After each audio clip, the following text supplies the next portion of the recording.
today's video, we're going to be enabling our YouTube live stream. It takes approximately 24 hours before you can live stream to a YouTube channel, so we're going to walk you through those steps here today.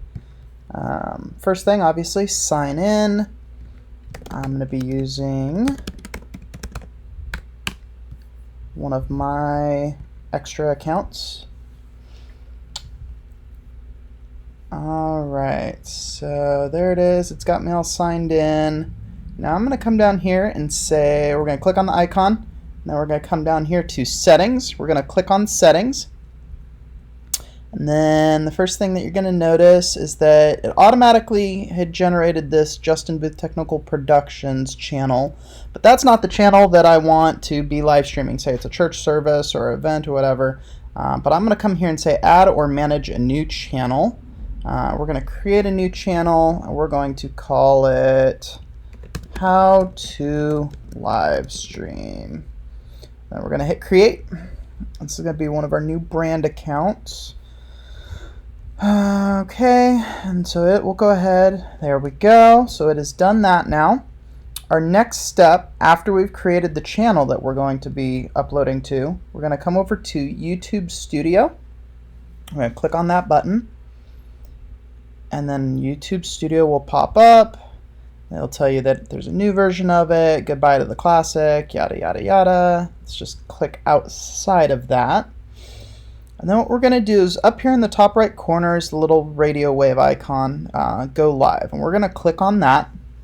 What's going to happen is it's going to tell you that live stream is not currently enabled, and it'll bring you to an account verification page. So, 2 steps. You can either call or text. I'm going to choose texting because it is much faster.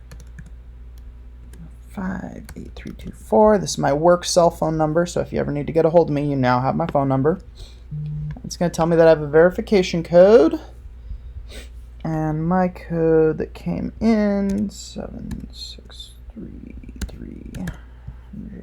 Submit. Okay, so my YouTube account has now been verified.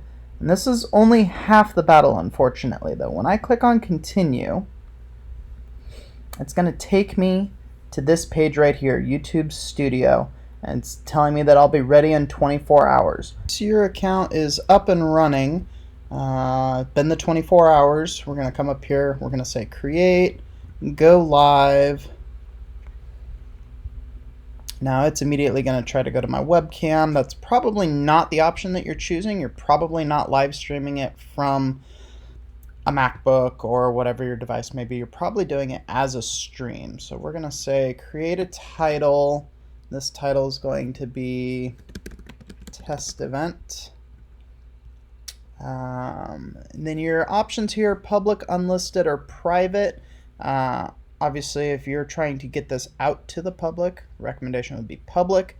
If you're doing maybe a corporate event or something that you don't necessarily want going out to the public, but you still want people to be able to hear you, see you, stuff like that, as long as you have the control, you'd probably want to choose the unlisted. Anyone with a link can view it, and that way you could post that link wherever you so choose, whether that's a website, an intranet page, something like that. So let's just say it's an unlisted.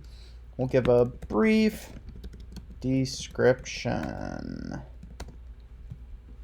And then obviously choose the appropriate category here. For churches and stuff. I believe nonprofits and activism is the most commonly used one that I've seen. Scheduling for later, you can absolutely do that, and then you get to choose what time that it will start your event at, your event stream, or you can just start it for right away. You can upload custom thumbnails if you're trying to do like a logo for a sermon series or something. This one has gotten a lot of confusion with people. Is this video made for kids? It is now a required feature, or not a feature, but a required checkbox. And typically the best way to understand this, and I'm not a lawyer, I cannot advise on any legal statuses, but the best understanding that I've seen and that how I interpret it is that, was the content designed explicitly for children?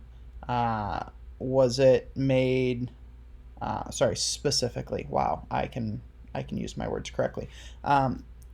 Think of something like Mr. Rogers' Neighborhood, Sesame Street, something where, yeah, a parent might come across it, but the main purpose, the main design behind it is specifically for the kids. If that's the case, yes, it's made for kids. If it's more of a, hey, it could still be a G rated, it could be family friendly, but this is just a normal sermon series that applies to a wide variety of age ranges, typically would say, no, it's not made for kids. Then obviously, if you do want to put in some age restrictions, you can under that age restrictions advanced category. So we will click the create stream button. That will create my new stream. It will give you all the different stuff that you need here, your RTMP links, your stream keys, all of that. I'm not going to show any of that because this is one of my accounts, so we'll do that. But it's an auto-generated key with your stream that you'd put inside your video encoders. Enabling DVR is where you can allow people to actually scroll back. So if someone tunes in 20 minutes into your service and they want to actually scroll back on it and watch from the very beginning, enabling DVR allows them to do that. If that is unchecked, if that is turned off, they can only view what is live right now. You cannot go back. You cannot scrub through it. You only can see what is live. So kind of up to you. Your normal latency, your low latency, and ultra low latencies. Normal is probably going to be the best. That way there's just enough time. If you need to add in any delays specifically, you can do so here. You can also enable closed captions if you have all of your closed caption stuff set up. If not, don't worry about it. All of your analytics and stream health data will show up here once your streaming encoder starts the connection to it. There is a stream setup help button right there that you can click on, and that takes you to a pretty fantastic little FAQ and help page. So that's how we get our YouTube stream up and running. Again, 24 hours, big deal, cannot stress that enough. Make sure you give yourself plenty of time to enable that. If you have any other questions or anything, feel free to reach out to me. Email here, justin@jbtech.pro, and phone number 916-805-8324. That's how you can get a hold of me. If you guys have any issues, just let me know.